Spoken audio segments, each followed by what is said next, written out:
Hi everyone. So today we are going to be doing, we're going to be talking about Little Fires Everywhere, which is a book by Celeste Ng.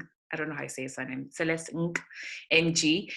So this book has actually been adapted into a film show. I think it's got like 8 series. It's available on Hulu, Amazon Prime, and everywhere else. Well, not everywhere else, but I think you have to look for it in particularly those 2 sites.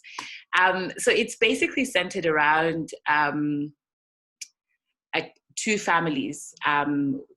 One family kind of moves into Shaker Heights, and that's Mia and her daughter Pearl. They move into Shaker Heights, and really just how things start unraveling from that point forward. Their interactions with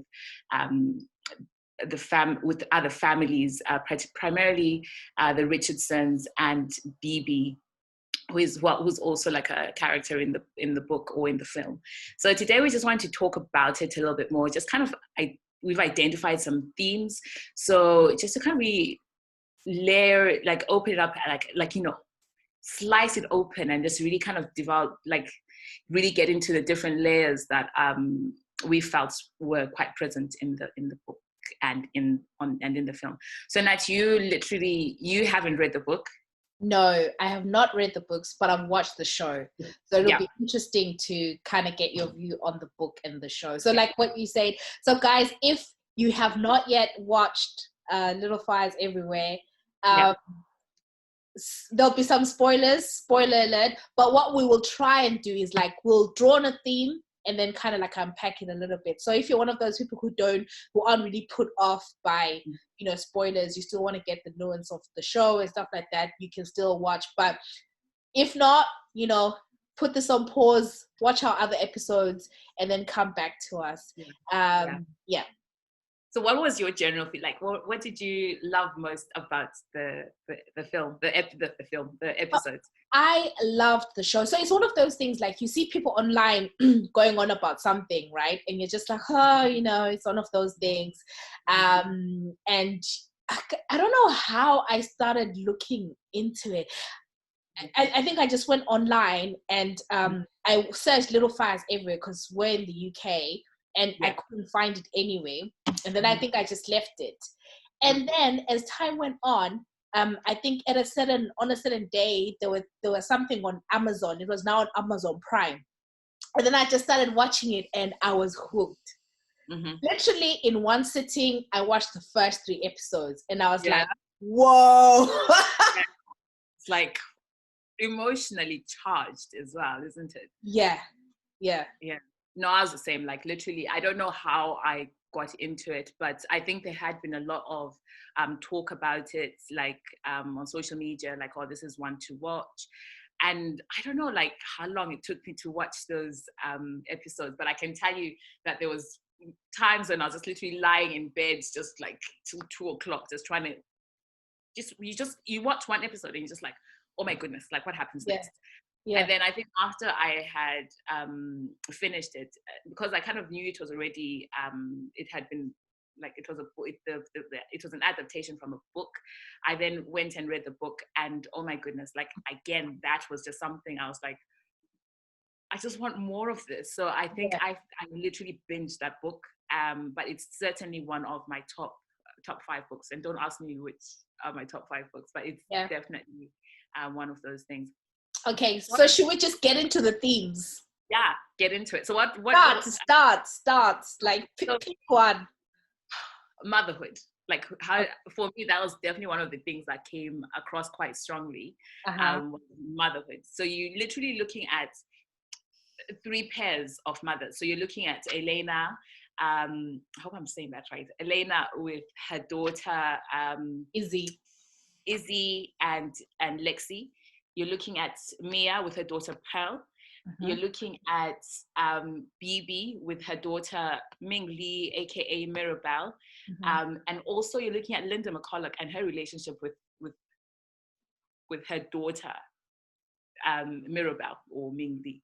So for me, it was just interesting how they kind of depicted the whole motherhood in the whole episode, in the whole book, because there's something about, if you're looking at all of them as as mothers, Yeah. everybody, all the characters that I've mentioned, all they wanted was to protect their children. Yeah. Or their child, in case of Linda and Phoebe. That was what it was. It was all about kind of building around them. It was all about love, but then it's when you look into the nitty-gritties, like, for example, if we start talking about Elena and her relationship with Lexi and her relationship with Izzy, I was like, okay, so there is love there, but you just don't necessarily feel it all the time. So, for example, with Izzy, you kind of feel like she is literally the black sheep of the family. She's definitely, there's some episodes I watched that I was thinking, oh my gosh, like, that bit when she took her shoes and she like literally cut them up, her black, what are they called, those black shoes? Doc Martens, and she cut them up. I don't know what the altercation had been, but she cut up her thingies, her shoes, and threw them in the bin or something like that. I was thinking, and that was something that she loved. I think it was an element of being chastised. She had done something wrong with Izzy, and she was like, oh, you know what, you don't deserve this.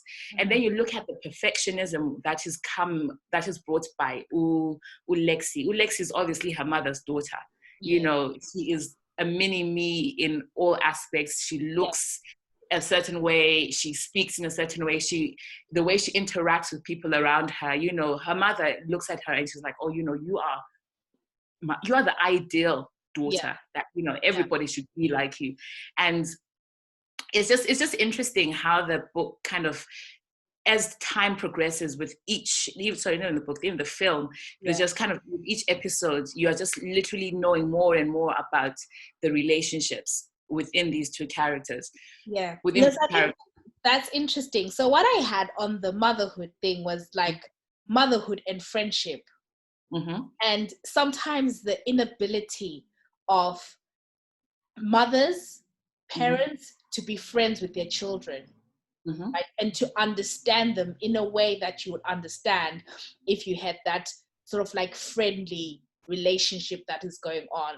So interesting when you say Lexi was kind of like, Lexi and Elena, Elena looked at Lexi like, oh, she's the prom princess. And Izzy was kind of like the ostracized, being different. But actually, I think Izzy and Lexi are reflections of Elena. 100%. So it's two sides of the same coin. Because I think Izzy has that independent streak that perhaps Elena herself could never tap into. And she doesn't understand the audacity that Izzy has to be herself. Right? So I think if you think about it, I do think sometimes, I'm not a parent yet, but sometimes there is something about seeing ourselves in people, which is why sometimes, the biggest fights or the biggest people who hurt you will be your family, because it's literally you, like, seeing yourself. So I thought that was interesting to kind of, and then you see the way that Mia is able to be friends with Izzy, and Elena is able to be friends with Pearl, and that happens a lot. I mean, how many times have you had parents saying, oh, you please talk to my child, they'll listen to you, they won't listen to me? Yeah, for sure. I think there is something about people who are close to you, and I think there's that element of expectations as well, like you've identified with you. Elena probably saw a lot of herself in Izzy, because I remember even reading in the book that Bill actually felt that he kind of describes that, Izzy actually reminded him of younger, like Eleanor, like when they were back in, because I think they met in university times, whatever it was.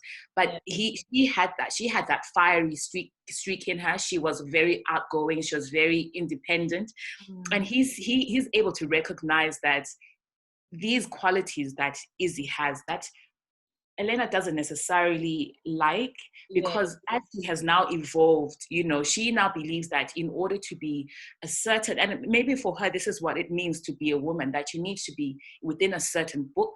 You need to, not within a book, you need within a certain box, beg your pardon. So there's certain things that you can't be too too much. You can't be too bold. You can't speak your mind too much. You need to kind of be, you even see it in the way that she dresses. It's very prim and proper. Yeah. And I think that is what she kind of feels. That is what a woman should be. And she sees that Lexi is able to kind of fit into that mold perfectly, whereas Izzy doesn't. And yet she was once like that before. So I think that's also quite interesting. Yeah. And there is that whole like being friends with your children. And Konoko, and that also, like, you know, talking around that, when you're friends with your child, it's about boundaries as well. That, like what you're saying, Uti, now I am now coming to you, Uti, can you speak to this child? Because, you know, I'm not getting through to her. So it's about those boundaries. Like, how do you maintain those boundaries within motherhood, with being a mother and being a friend at the same time? Because you want to know exactly what is going on in your child's life. You want them to be free to talk to you about certain things.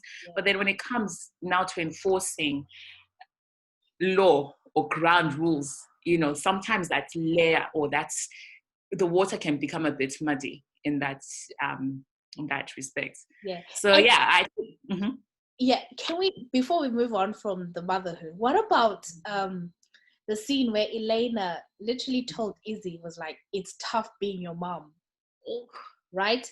So there's that scene, and then there's a scene where they were trying to take the family Christmas picture, and Izzy came. I think she didn't want to wear the tie or whatever it was.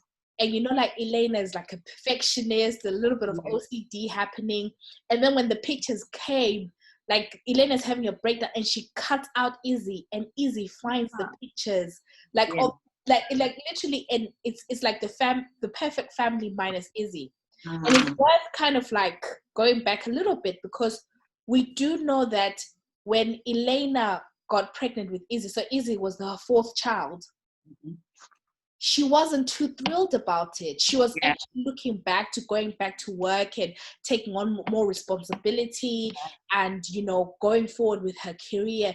And I think Izzy kind of represents that thing that kind of drew her back to motherhood and made her not propel to where we were. So it was kind of interesting. It's like, how do you process that? Like, essentially not wanting a child and then them finding out. Like, how do you process that as like, we all want to feel like, oh, we were wanted, you know, like the mother planned a baby, had a baby shower, and, you know, she's rubbing her belly all the time. Oh, it's difficult. And, you know, I think, speaking like from my own experiences, like obviously I had my daughter when I was still a teenager, and I know we've talked about this, in that, you know, there was a lot of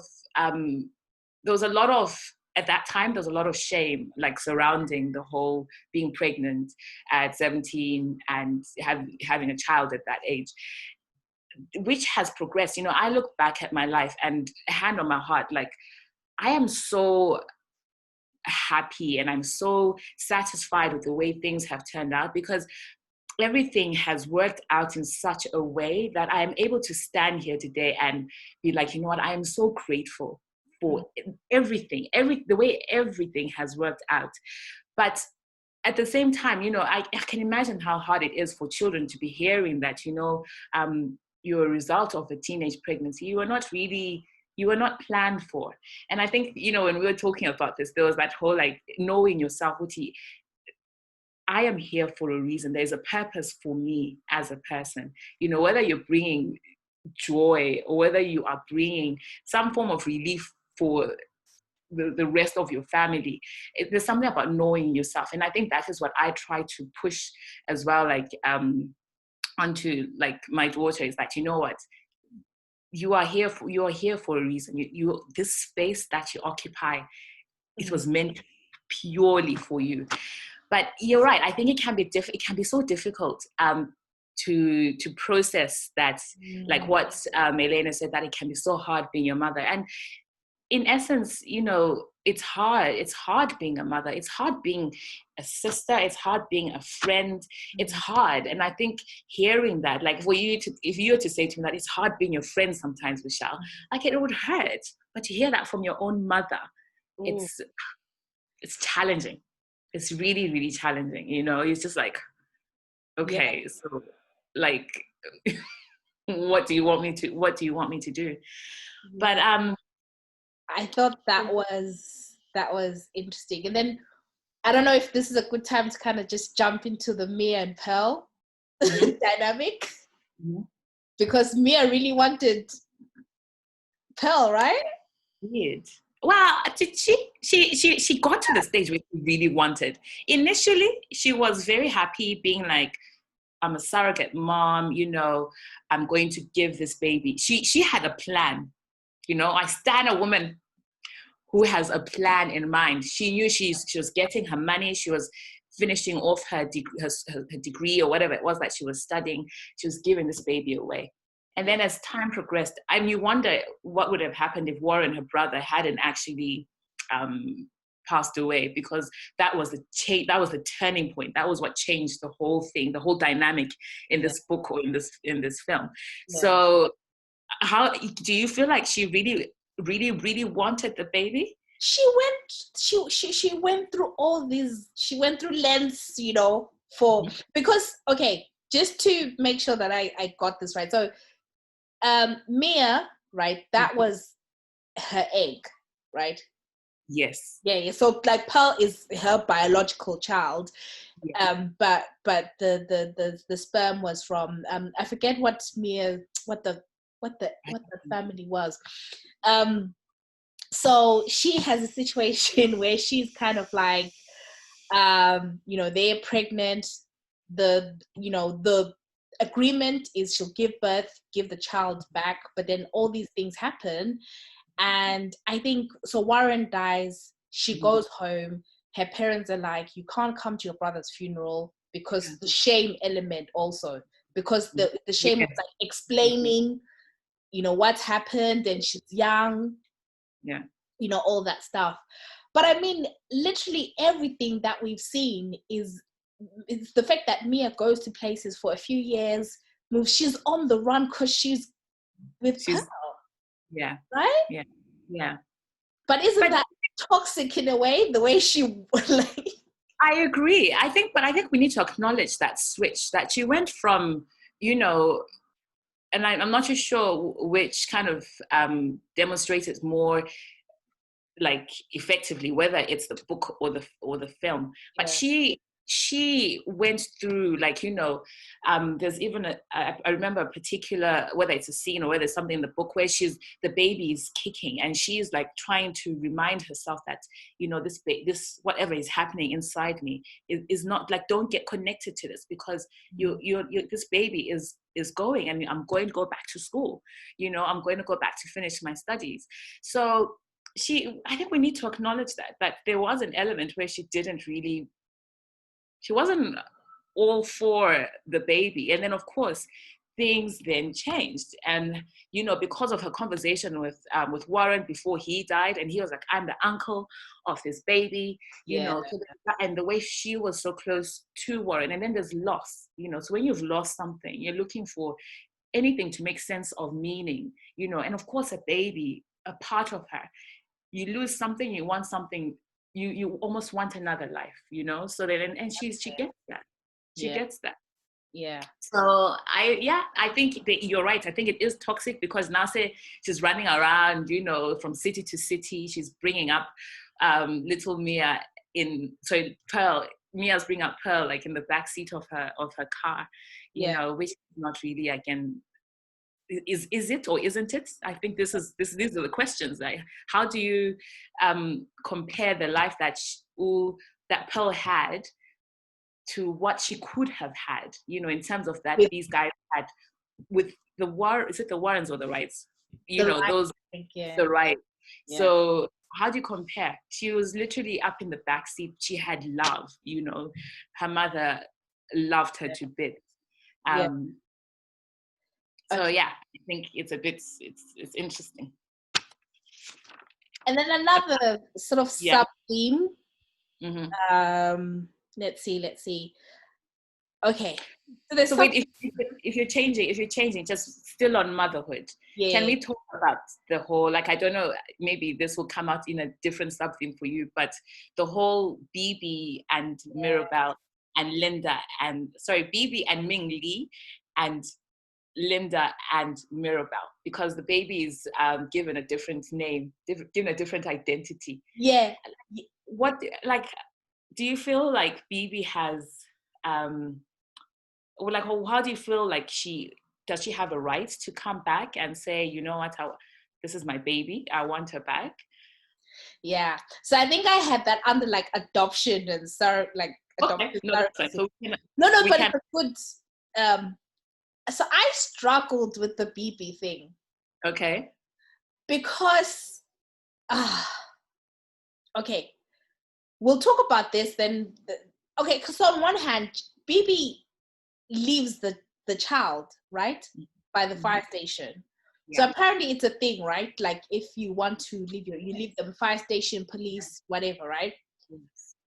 What I'm a bit unclear on is, are there any sort of like rules or laws that sort of say, oh, if as a parent you come back within 3 months, 6 months, we'll try and, reconcile you with the child and it's fine, right? Because we find that BB tells Mia that she's been, trying to look after the baby, look for the child, right, for a long time. So I kind of, so I think if I knew the answer to that question, like, okay, was it a case where BB was like, okay, I'm in such a bad space right now, but I want to have to be relieved for a few months, then I will come back, and the system allows me to. But you also have to remember that she was, it appears like she didn't have documentation, right? Correct. So and illegal alien, whatever they call it, right? And then on the other hand, you've got Linda, the other family, who have essentially, they're going through an adoption process, right? Because rightfully this child has been found, no family, nothing, and then they invite her into the home. Yeah. But on the other side, it's kind of like they haven't done anything wrong. And then for BB, for me, it was like, but at the end, spoiler alert, like, she goes to the house and everything, but her financial circumstances have not changed, which does not mean she does not have a right to the child. Doesn't mean that she doesn't have a right to maybe some kind of agreement or whatever it may be. But I really sort of struggled with I sympathized, but I struggled with empathizing. Right. Which is fair, I mean, it's difficult, I think there could be arguments in that she left the baby, and I remember like in the show when they're showing her the babies, like the baby had like frostbite on her hand, she was underweight, she was malnourished, and all these things. This is all riding on the fact that, BB was an illegal immigrant. She had no idea about how the system worked. She had no idea that there was somebody that she could actually talk to in regards to maybe she was clearly suffering from postnatal depression. The baby wasn't latching. So, all these things that you could potentially get some assistance with, from, I don't know what the term would be called in States, but, here we've got health visitors who can come and help with breastfeeding and stuff, access to even formula, but she was clearly struggling, and that was why she then went and left the baby for, in a safe space. It's not like she left the baby in a park. She knew that at a fire station, there was going to be somebody who would then either recognize that there's something amiss, there's a child outside, and be able to provide some, I don't know, take the child to some form of safety. And I don't know if you've, just to segue a bit, have you seen This Is Us? No. Something that yeah, so in a similar concept that the baby is also left at the fire station, but that's a different show. So I don't know what the theme is there actually, with leaving babies at fire stations. But for me, this whole nature versus nurture, I struggle because I don't know if maybe because I'm already a mother, and I feel baby 100% deserves another chance. I feel like, yes, her financial circumstances haven't changed. Yeah. But, her baby is her baby, guys. Like, I don't know, maybe for me it's a little bit too personal. And I'm looking at it from that lens. No, and so I don't know. That's fair. I think it's difficult in that situation because at the end we see that the adoption goes through. But I think if I were the adopted parent and then that happened, I think I would struggle with going ahead with it, knowing that the biological parent is adamant.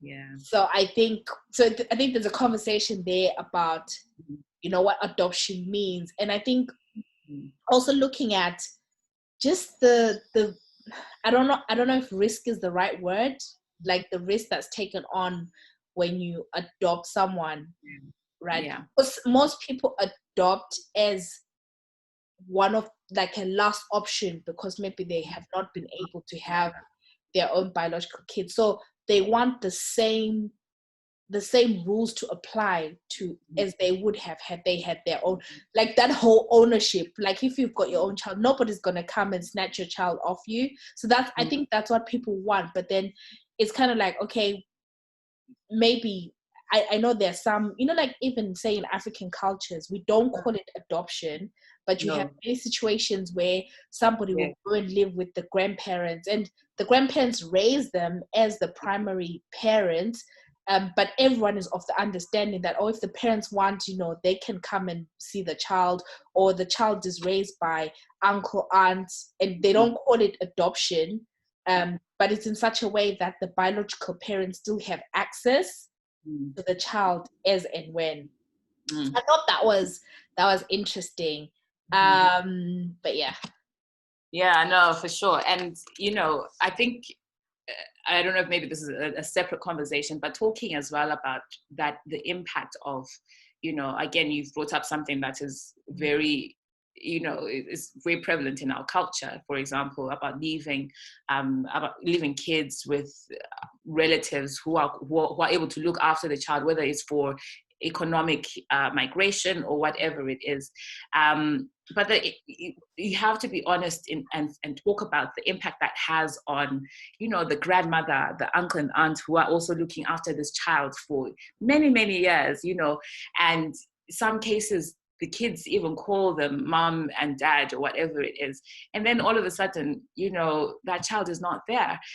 And so I can empathize with Linda. Her home was adapted to this baby she had adopted.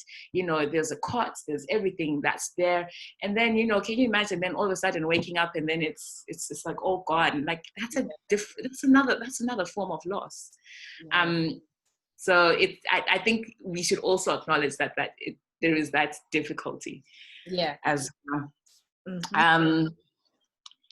And then, so off that there's an element about class and wealth, the differences with power and privilege, different circumstances presenting different opportunities for people. So if you think about, for example, as we're talking about Bibi, being of the class that she is, maybe there's an element as well of her ethnic background, the fact that she's an immigrant, and the opportunities that are not available to her that are available to the McCullochs, for example. Mm-hmm. So I particularly remember this scene where she is in the shop and she's trying to buy some formula for her baby. Mm-hmm. They paint such a picture in that before that you can see that the baby's not latching, the baby's clearly hungry, she's clearly hungry, she is tired, she is stressed out, she is in tears. She takes the wailing baby to the convenience shop and she picks up some formula, and as she stands there crying baby in hand, she's 70 cents short. Mm-hmm. You know? And it's just like that thing, you know, and obviously you cannot judge, you do not know, but that one thing for her was what broke the you know, that was the straw that broke the camel's back. And then you're shown after that is when she actually takes the baby and she leaves the baby at the fire station. And yet in a separate it's the same episode, but in a separate scene, you're shown another character kind of taking you know, she's about to take a bus home, which is obviously a new thing for her as well, and she's also 70 cents short. But with just one look, that's all it takes. There's such understanding, there's such sympathy for her that they're like, oh no, you carry on. But if you look at it from a different angle, because, and I don't know, and I don't want to kind of be presumptuous and assume this, but is it because that Bibi is a Chinese, different accents, different looking person, that she was not given the benefit of the doubt? Yeah, I mean, you've said it all. 70 cents short. Who gets the benefit of the doubt? And like, that's this whole conversation that we're having now, you know, about privilege, about class. When we even talk about equity, like racial equity, work, you know, class equity is who gets the benefit of the doubt. Because like you said, when Bibi, like, she was clearly in despair, right? And she wants that formula, and that clerk just looks at her and just says, nah, you know, like, as in, oh, she just thought, oh, you know, you're playing the system or something like that. She didn't give her the benefit of the doubt. And the bus driver, when Izzy comes in, he's like, yeah, cool, because he's obviously like, oh yeah, it's clearly a mistake that you know, you're 70 cents short. Yeah, and you know, that's not by mistake. I agree completely, because there's kudos to that woman who works in the shop, because she looks at her like in disgust, you know. She looks at her like, how the hell are you even going to come up here and be short of money? Like, you know, she looks at her like she's a whole mess. Like, even as a woman, she can't even feel for another woman that, you know what, baby is crying in her hand. She's clearly in need of this formula, but she just literally treats her like she's nothing. And whereas if you're looking at from the bus driver and Izzy, he looks at her from, you know, he's like, oh, this could be my daughter, you know. So he's just automatically, but then would it be the same if it had been, for example, if it had been Pearl, if she is the one who was on that bus and she was 70 cents short? So we don't know. 70 cents short, we don't know. So I thought that was also kind of no, that's a powerful point, because I mean, not to kind of stray away too much from this, but even if you look at recent events, right, like the George Floyd incident, he was at a store, and it appears he was not given the benefit of the doubt, because so many people supposedly, you know, how many of us have had like fake notes, you know, from different places, right? And literally they either take it from you or they let you go and you don't get the goods. But he was not given the benefit of the doubt, and look, the consequences were fatal. Yeah, and there's a lot of instances, like, you know, George Floyd being one of them. The guy who was running and he got shot. The lady who was in her apartment. You know, there's instances, and all the times that certain people, again, certain people of a racial background get stopped and such. That's all about benefit of the doubt as well. So, but yeah, I loved how they portrayed that. I loved how they kind of, you know, with one episode, it just kind of evoked so many emotions and just so much thoughts into like a vast amount of things. So, and then moving on, was there anything else more? Oh, so we said on race as well, like, is there anything more like you want to kind of talk about on race, or we've touched about it? I think the racial element will be laced through all the themes, right? But I thought what was interesting is there's a scene where Pell and Trip, literally like the cops, I don't know where they were, right? But what ends up happening is that the cop escorts the kids back home. Yes. And then Mia like sees that Pell's in the cop car, and her reaction is completely different to Elena's, because Elena's like comes out, she knows who the cop is. I'm just gonna say his name is Joe. It's like, oh hey Joe, thank you so much. Da-da-da. And then Mia's like, Belle, get in here. You know, like literally, like she went full black mom mode, right? Because she's like, the consequences could be deadly. And then obviously Mia is Pearl is kind of like, no mom, like nothing was gonna happen to us. And she was like, no, like we're not the same. So it's even how the prism through which law enforcement is seen by the Richardson versus Mia. Yeah, I 100%. Like for me, the book it just represents such a dichotomy of issues. So for where race is concerned, for example, like I feel like you see race through the lens of, for example, for example, Pearl. So she's introduced into the Richardsons, and she kind of is like, I remember this scene, or whether it's in the book or it's in the film, like where she is actually running her finger on the tapestry on the walls, so she's mesmerized by being in this environment, right? And then you see Umudi going into like and not even just Umudi, there's elements where Izzy as well, and not Izzy per se, but Lexi particularly, when she goes in and she's noticing the differences on the chairs, like they don't have the same dining chair, they don't have a sofa or something along those lines.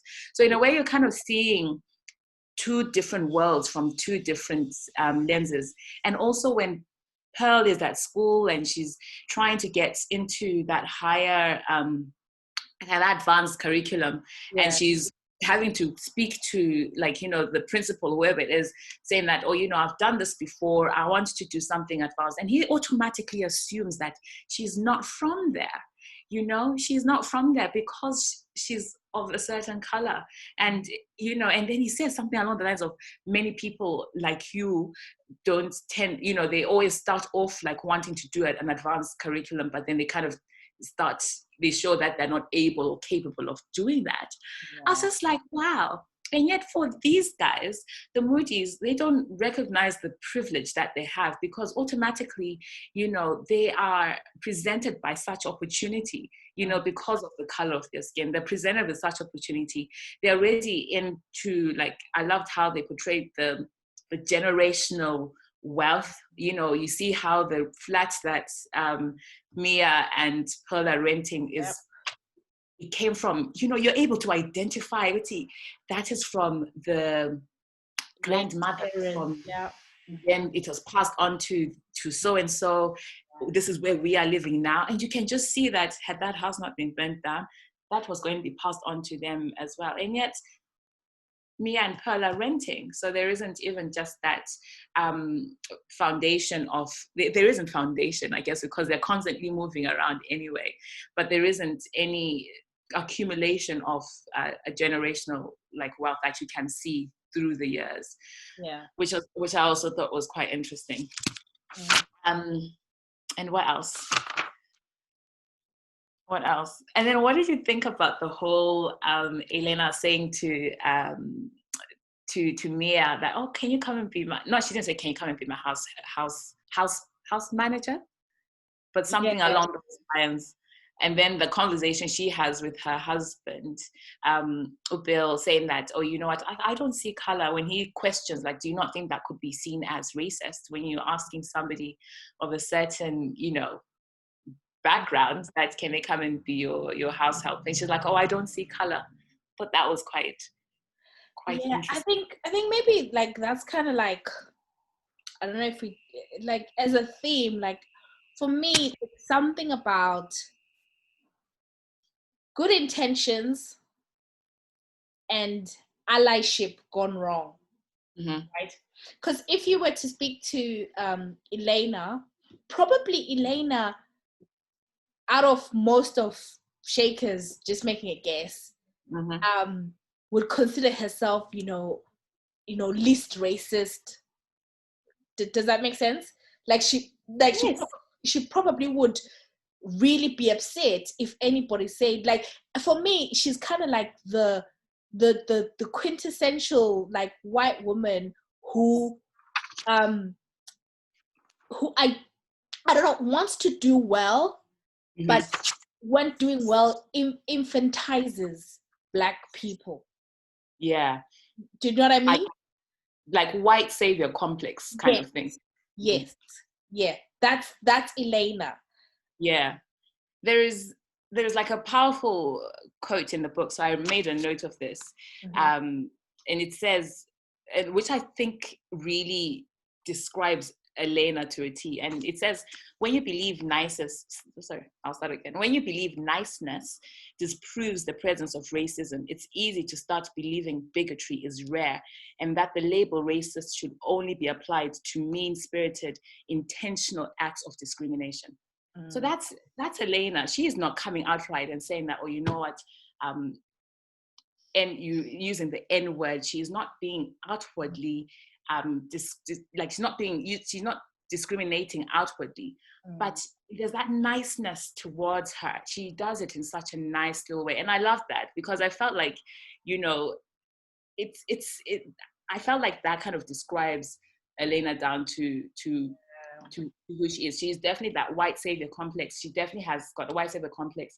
She's definitely Karen because, you know, Karen, because, you know, even when she calls out the police at the very first episode, when she's like, oh, there's a car, looks abandoned, you know, kind of thing. So, you know, that's just who she is. She's just not used to she's kind of like a Kirsten though, not really a Karen. So like at the like at the beginning, right? Yeah, I thought that was interesting. She calls the police, right? Because she identifies that this is an other. She identifies that this is not, this is foreign to Shaker, right? So she immediately has that, you know, that radar that sort of like picks out things that are not. And then when she, when Mia and Pearl come and see the house, and then when they leave, when they go out, and she realizes, oh, this is them, right? So that's why immediately that guilt, she's like, okay, you guys can sort of, you know, you can stay and everything. So I thought that was interesting. But okay, I know we're gonna talk about Mia at length, but Mia was kind of mean though. Okay, explain, because we had a discussion on this, and I thought it was interesting that you felt. So do you feel like she was more mean than Elena?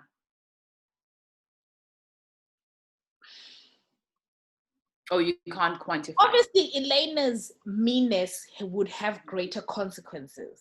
Okay. But I think Mia was she's very guarded and very, she doesn't play nice. And that's fine, because I think sometimes maybe as Black women, we don't always have to be that, you know, sassy, you know, sister girl, you know, type thing. But I felt like there were occasions, like when you could tell like Elena was trying, especially at the very beginning, right? Where she was like, you know, do you want to work? Obviously, she kind of got it wrong, which kind of talks about, you know, when we're navigating race and stuff like that, people will get the language wrong. And that's why sometimes some people shy away, because they're just like, I don't want to get it wrong, because people who are seemingly, you know, trying to be pro, you know, get it wrong. But, you know, you need to be okay with getting it wrong so that you get it right. You know what I mean? You need to get into the mud. But even there was a scene where, you know, Elena was trying to make small talk, where she saw that Mia works at the Lucky 7 or yeah, she's like, oh, whatever. And then Mia's just like, I gotta go now. Like, she just wasn't giving Elena. But obviously when we see the background, we see why she doesn't want to let her guard down and have friends and all that stuff. But at the same time, like I remember this, I think Mia says to Elena, she's like something along the lines of that white people always want to be friends with their maids, you know. So, I mean, how do you equate that? Because they're not on the same page. They're not on the same level, you know. So you want somebody to be to come into your home, to cook for you, clean for you, but you also want to be friendly with this person. And I think, yes, sometimes, there needs to be some, you need to be nice to the person. You need to be cordial. But I don't know if you're going to end up being like, come and share a coffee with me. Let's go and have a drink together kind of thing. So I get that she was maybe protecting that, that's part of her as well, that, yes, you're being nice and you want to be friendly, but I'm still your employee. I'm still your maid, That being said, I think there's also, just to play devil's advocate, I think if someone presents something to you in terms of, small talk, if someone's just wanting to be nice, and I think in this case, Elena was just genuinely trying to be nice, because if you look even at the whole context, like the way she rented out this place, it was 300. I think she was paying Mia 300. So, in essence, it kind of, they were living, their rent was taken care of, and all Mia needed to do was just to work a little bit to pay for the bills and maybe extra things that they needed. So maybe she could have been a little bit nicer, being appreciative, but she was very, very cold, very, very cold, like from the get-go. And I think she only took up that position so that she could keep a closer eye on her daughter. And that's what she said. Yeah, she's like, I'm taking it to keep a closer eye on. Yeah, that was interesting. That was interesting. And then fathers, like how, Mia's not Mia's dad, but Mia's hiding Pearl's father's identity. She's very protective of that. She's very, like, throughout the whole, not throughout the whole, but for a good part of the show, there is no mention of where he is, who he is he alive? There is nothing. And in essence, I think that is one of the good things that they get from moving to Shaker Heights, because there's all these things are just like literally revealed, it's like unfolded just before their eyes. Because I think one of the Richardson kids asked Pearl, where is your father? There is that, that sadness that is around Black people, and lack of, they don't grow up, like, people don't grow up hearing male voices. It's mostly female voices, so then it's just literally like Pearl is almost shielded or almost protected from knowing who her father was. And then it comes out, and then it's like revealed who he is, and the fact that he's actually quite well off, and the whole circumstances, that the reason why they don't really settle down in a particular place is because, in essence, they're on the run. But what are your thoughts on withholding people's identities for? So it kind of comes back to, like at the beginning, Mia's driven by loss. I think we say that was kind of the main catalyst that, probably made her keep Pearl, right? And not honor the agreement. And she's worked so hard, so many years of, just keeping this going. And then all of a sudden, Pearl literally says, tell me about my dad, right? And then they have this such an emotionally charged scene where Mia's like, it doesn't matter, you're mine. Like, you're mine. And then all of a sudden, this product, which you thought was your product, is turning back saying, what your whole life, what you've sacrificed is not enough. I need to know the other side of me. Yeah. I was just like, you could tell the pain in Mia's voice and just her whole demeanor, because I don't know if she had thought it through. If she thought she could love her child out of being a father, out of the father, basically. She thought she could love the child out of a father. Oh, it's hard, man. There is so much.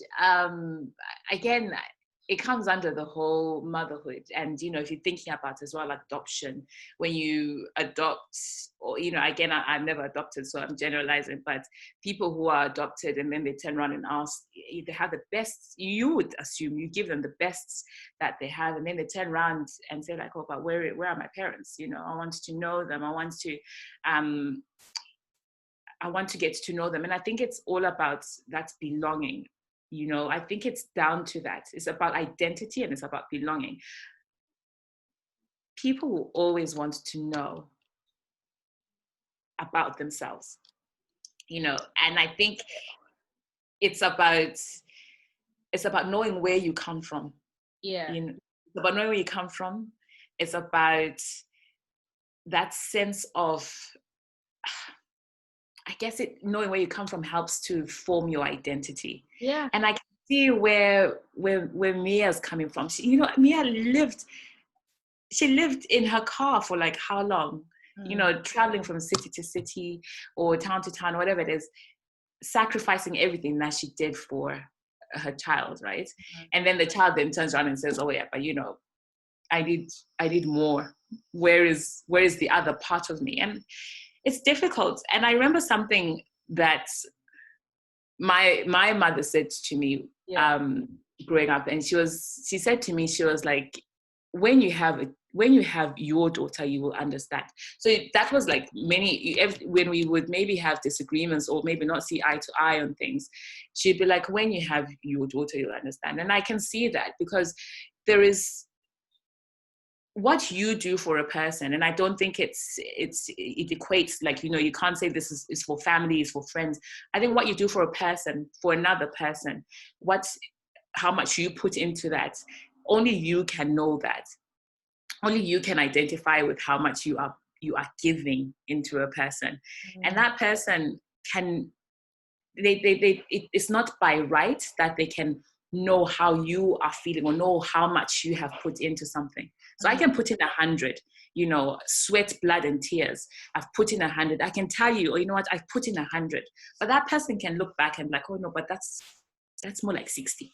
Yeah. So it's a very subjective thing. It's a very subjective, and I can see where Pearl is coming from. And again, something that is quite prevalent from our culture, from a cultural point of view, where some fathers are very absent in their children's lives, and children do kind of want to know a little bit more about where they come from and stuff. And I think that's something that's quite not shut down, but it's quite difficult to process within families back home, because it's like, why are you looking for this person, when giving you everything that you need? But it's hard. Yeah. Very, very hard. Let's see. And what did you think about the whole Mia lying to her parents? Or not lie. She didn't lie, to be honest. She did not lie. She just omitted the truth in regards to being pregnant. And that's the thing.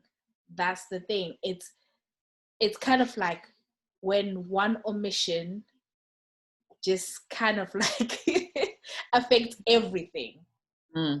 Because the starting point, I think from what we can see, like Mia's family, they seem to be like first generation immigrants.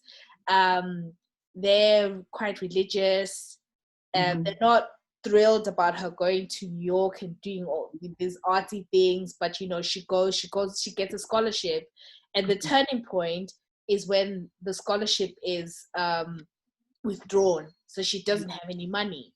And as a young person, she's kind of like, oh my god, she's kind of out of options, which is why then she chooses the surrogacy route, because they were going to pay her like 12,000 enough money for her school. But the thing is, it's like, what would have happened if she had told her parents?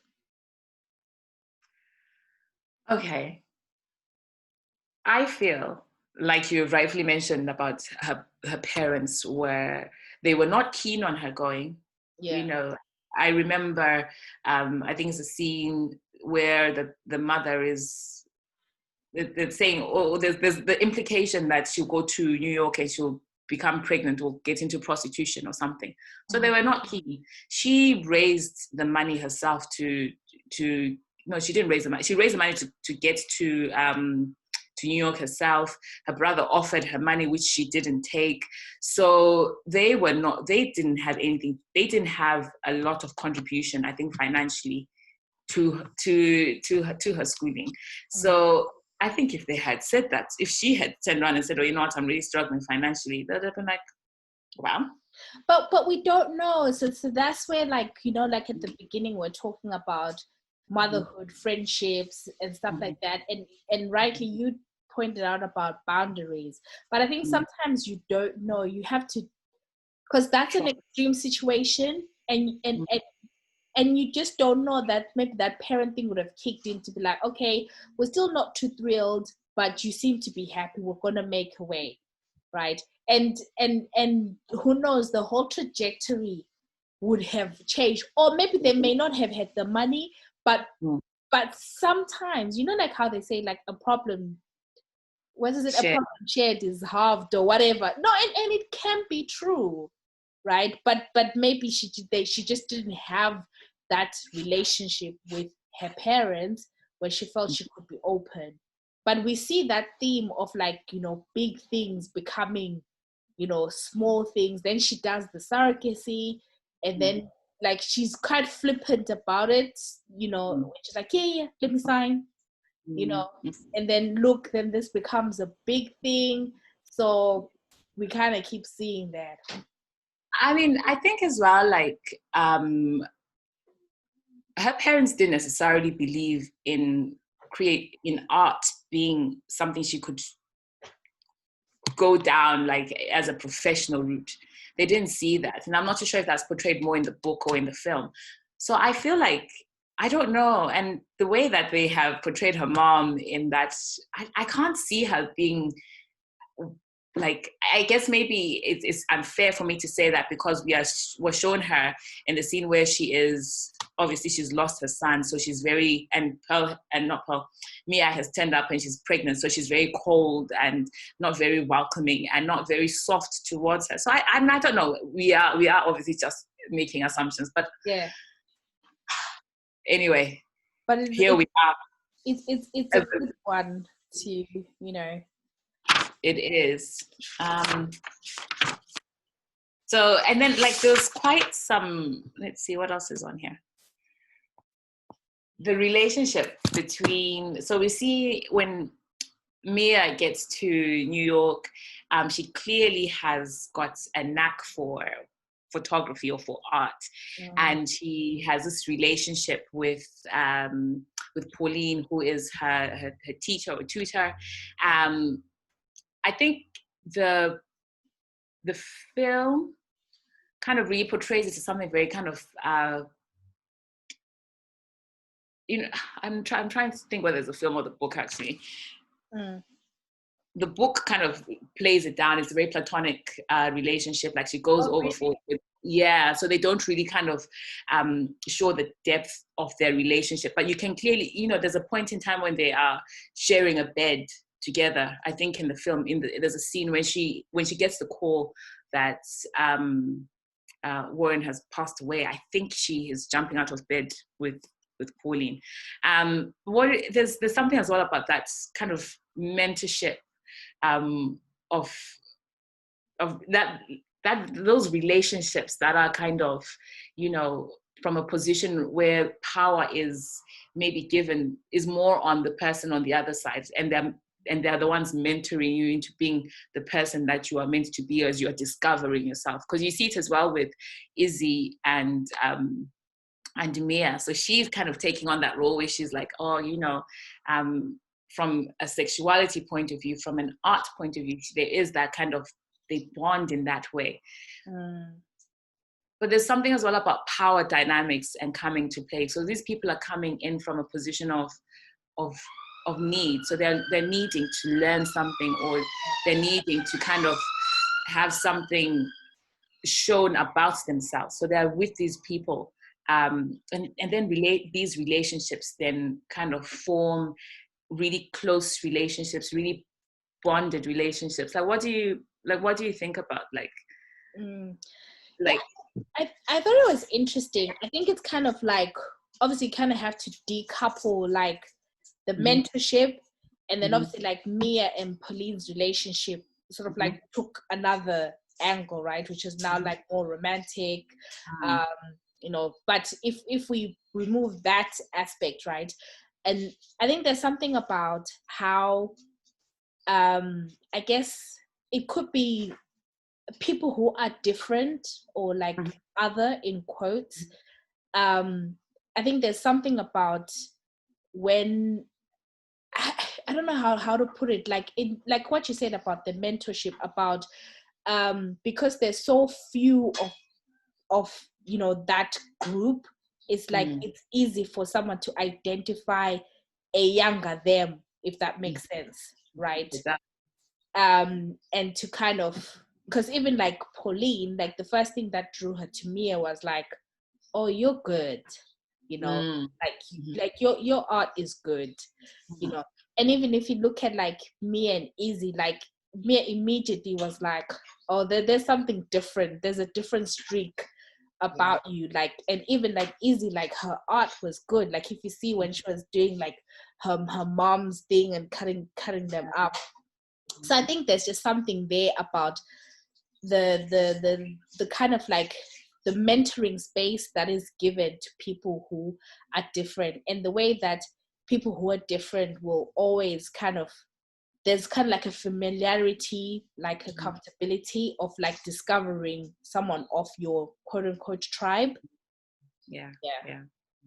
No, I loved how they demonstrated that, I think relationships between people, and this is not just where love is concerned, like but there is also, relationships can be quite I guess complicated, in that as time progresses, you're going in for one thing, but if you're spending more time with that person, and like you said, that's comfortability, that familiar, I can never say that, familiarity, then kind of maybe evolves and then develops into something else. So I thought that was also quite interesting. And then I think just a couple more things.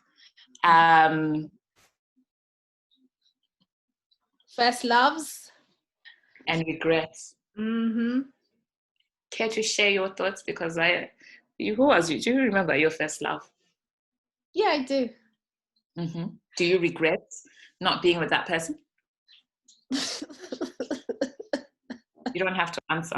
But do you remember? My first love. Oh gosh, do you know? Yes, I do. Because now I feel like that is the right answer to say. Regrets? No, I have no regrets. Okay. I have no regrets. But there is that scene with Jamie. Oh God, Elena and Jamie. Oh my gosh. Oh. And I feel like this whole, it doesn't have to be like first loves or whatever, right? I think that I feel like I've come across this kind of storylines before. So we've got Elena and Jamie. I'm assuming they're first loves. I don't know, like they're young.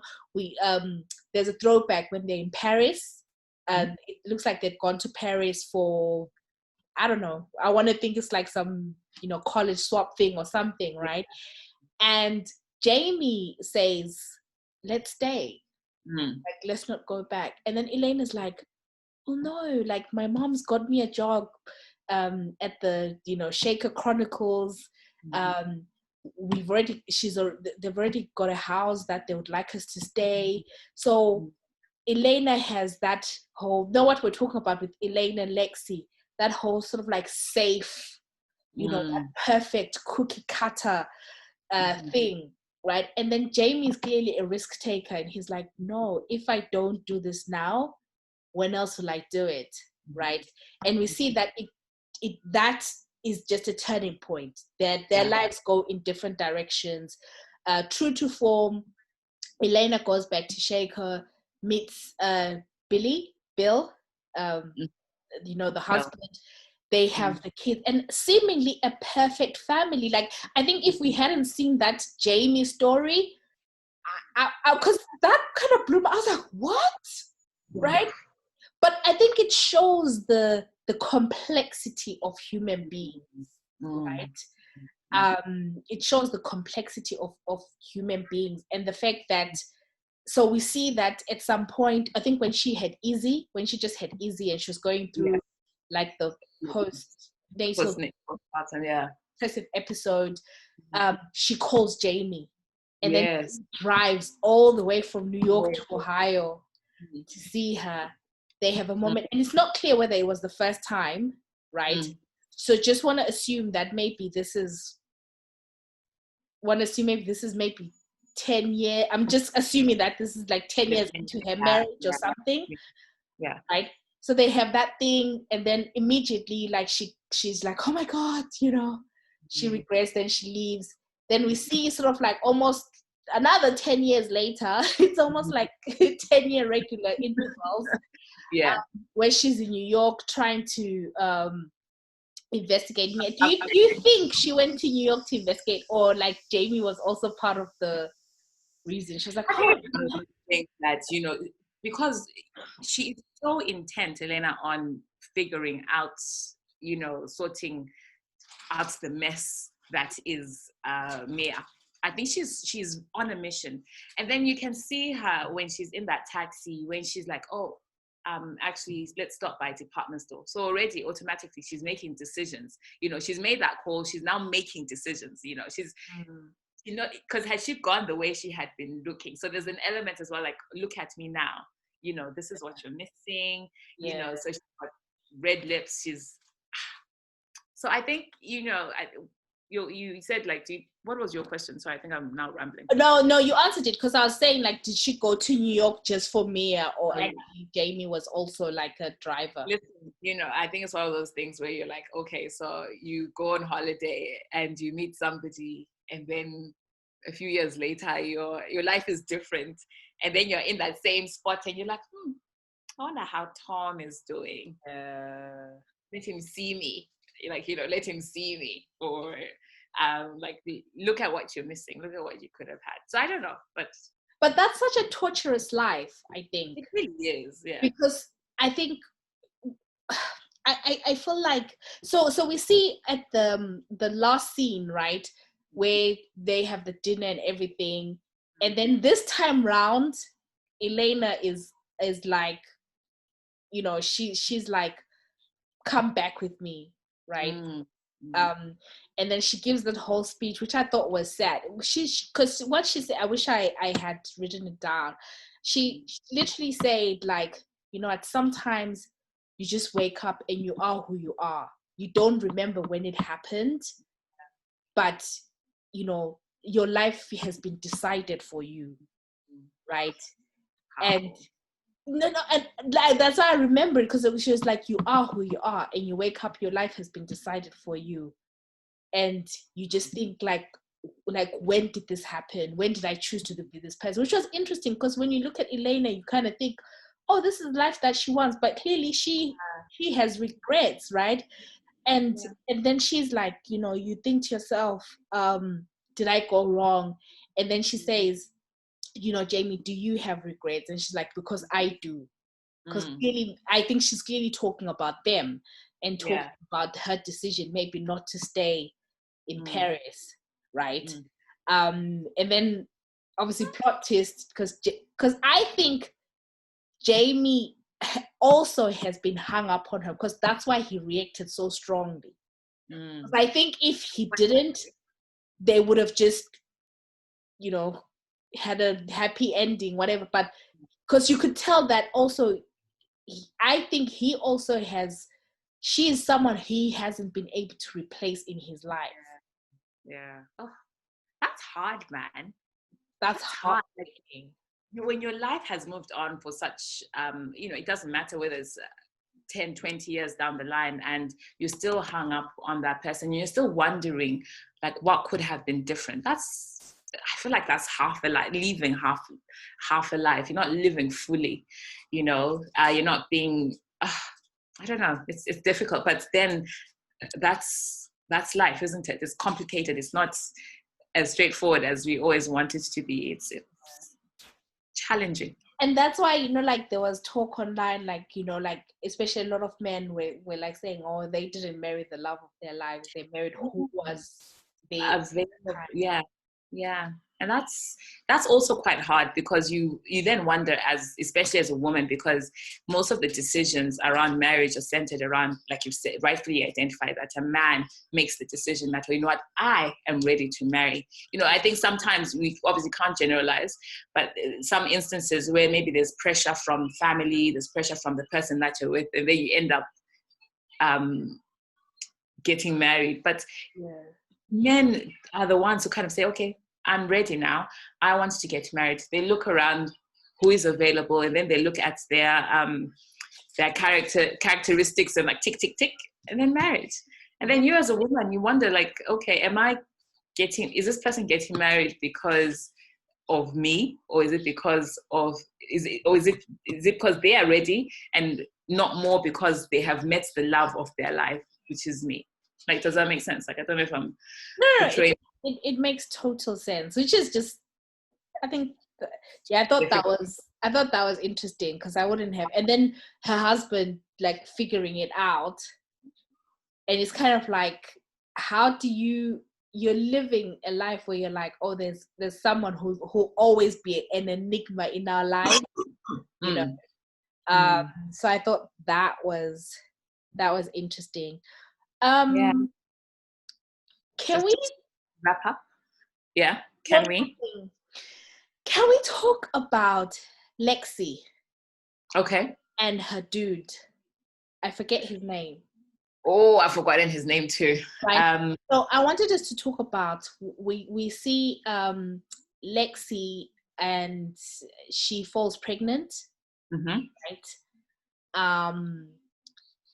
But before that, right? So we see throughout, right? So Lexi's with, she's got a black boyfriend and everything. But throughout sort of like their interactions, we see that the black boyfriend is always like, like every time I go to your house, your mom talks about Martin Luther King and how when she was young, they took her to the march.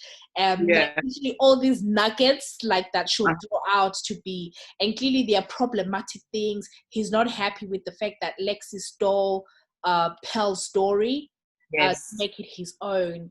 But we kind of see throughout that he's not happy, but he kind of sticks with her.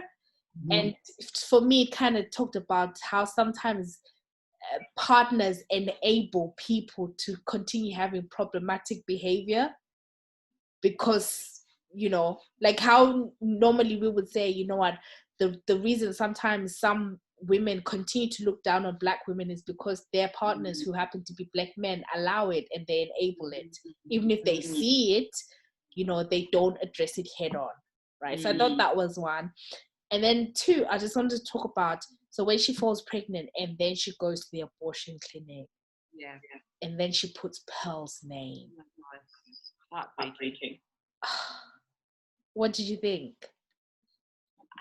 I felt quite crushed, to be honest, and I think that's, for me, it felt like that was her exercising her white privilege. Why is it okay to put another person's name for something that is already seen as not, especially in the community that they lived in. So Shaker Heights is portrayed to be this white picket fence, perfect society. So they come from perfect families. So automatically she's thinking that, if I am putting my name down, then I am bringing shame to our family name. But why is it okay for you to put another person's name down? I think that was a clear demonstration of white privilege. For me, that's all I see, is that she's just using her privilege in and bringing somebody else down in such a way.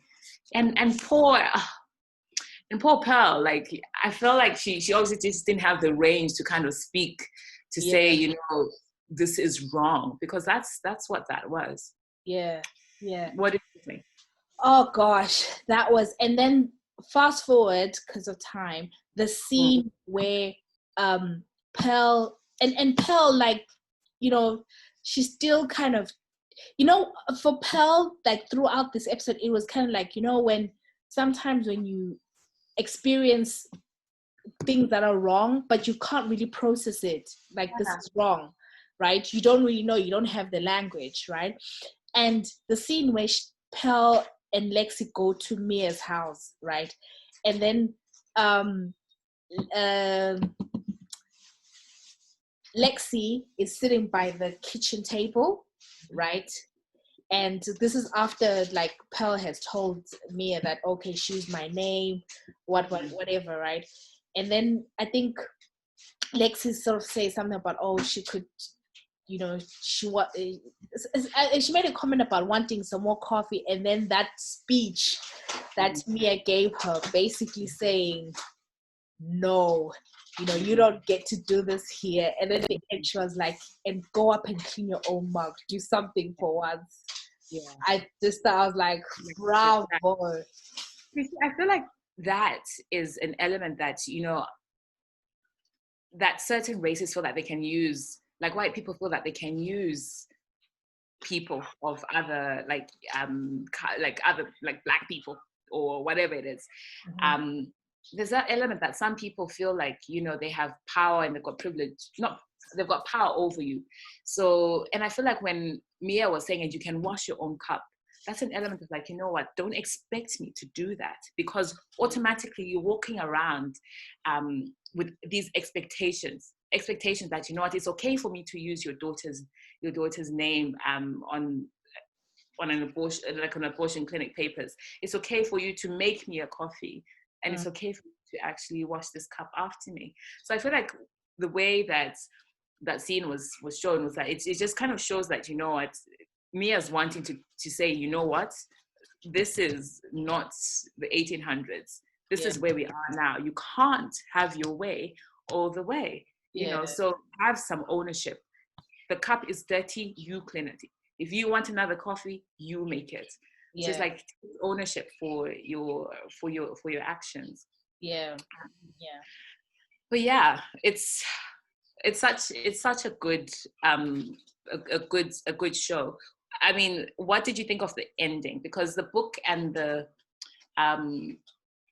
show are kind of like different in the way that they end. So at the end of the show, it shows that all the Richardson kids have a part to play with starting the fire, whereas in the book, clearly it's Izzy. She's like fed up. She's like had enough with the whole Lexi using Pearl's name, with her mom, with the baby, with Mirabelle or Ming Lee. She's just exasperated, and she takes it out onto starting little fires in all her siblings' rooms, so to speak.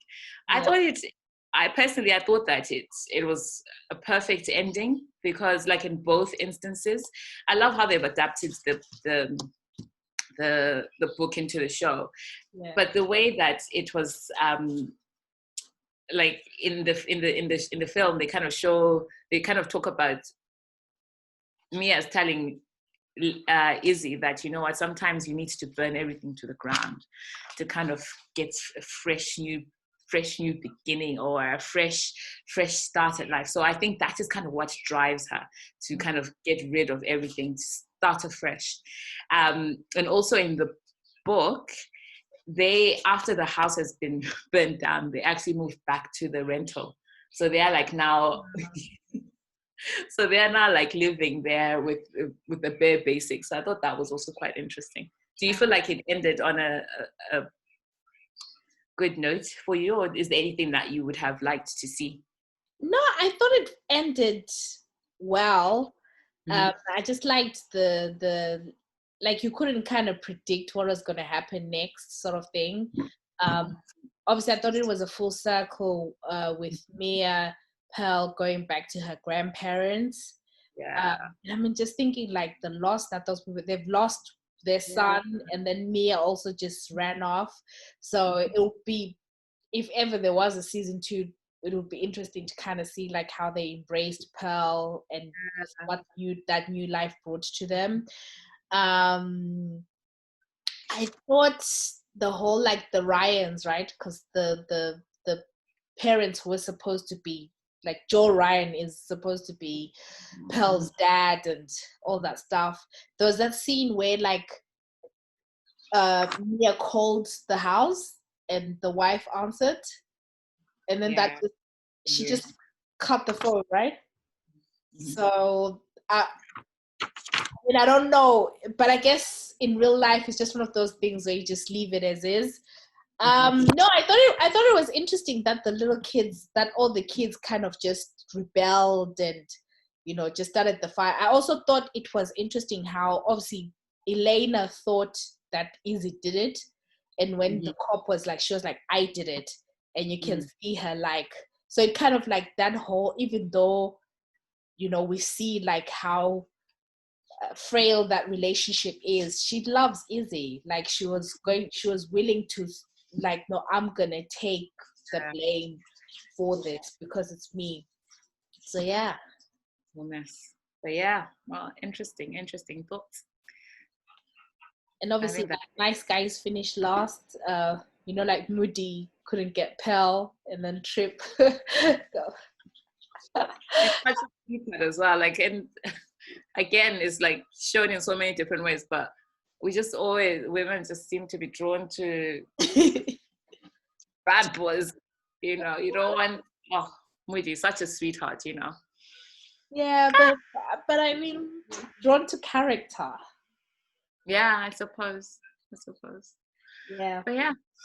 What else? I'm trying to think if there's anything that one thing that I thought was good was the scene where Mia said to Elena, you didn't make a good choice, you had good choices available to you. I thought that summed up. That is our reality. Yeah. And that, you know, again, if you look at it, it's that splitting of the same hair, or two sides of a coin, in that choices being given to you, and you know, it's not like you have to make like a difficult decision. Like she never had to make any difficult decisions, you know. Whereas if you think about Mia, she like her whole life, you know, where she went to university, where she lived, it was all just down to just literally some not difficult choices, but it was all down to like what was available to her. Whereas if you look at Elena, she was just literally presented, you know, it's like, oh, here you go, what do you fancy? Yeah, because at the beginning she was like, oh, my mom's already sorted me a job at Shaker Chronicles, we already have a house. So yeah. And it reminds me as well, like there's a scene where Lexi and Pearl go shopping. I don't know if I think it might be in the book. Remind me. And they go to like a vintage shop, and because they're looking for something for, I don't know whether it's prom or whatever it is, and Pearl is shown not to be trying on these nice dresses, nice frocks, and she looks at the price tag. She's like, I can't afford this. And then she's like, no, but let's go to a thrift shop, because this is where it's unique. You only get one of a kind of thing. So for me, like that whole scene just made me think about just how, for one person, those, like that's top, or what, that dress or those pair of jeans that they bought, for one person, it's an economic choice. But for one person, it's a trend. Do you see what I mean? Like for Ulokuzen, for Upel, she was looking at how much she had, and she's like, okay, so I'll buy these jeans. Whereas Lexi's like, oh, these are so cool. You know, they're vintage. They are, you know, it's just, it's such a well written book and really good adaptation, like onto film. I really thoroughly enjoyed it. Yeah, no. Yeah, I enjoyed it. I will read the book actually.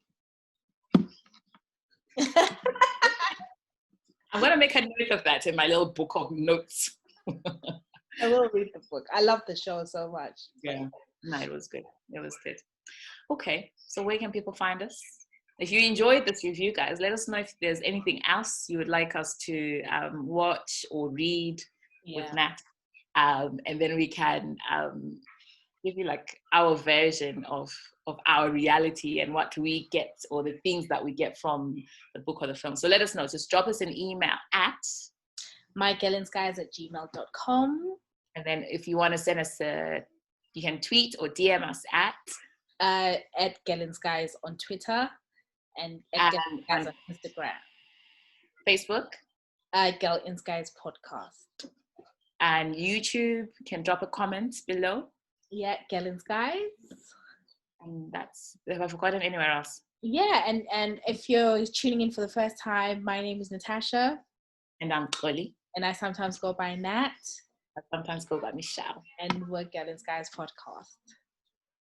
Thank you. We've done it already. I did again. So follow us on Twitter or at? Oh, you want to tell me that?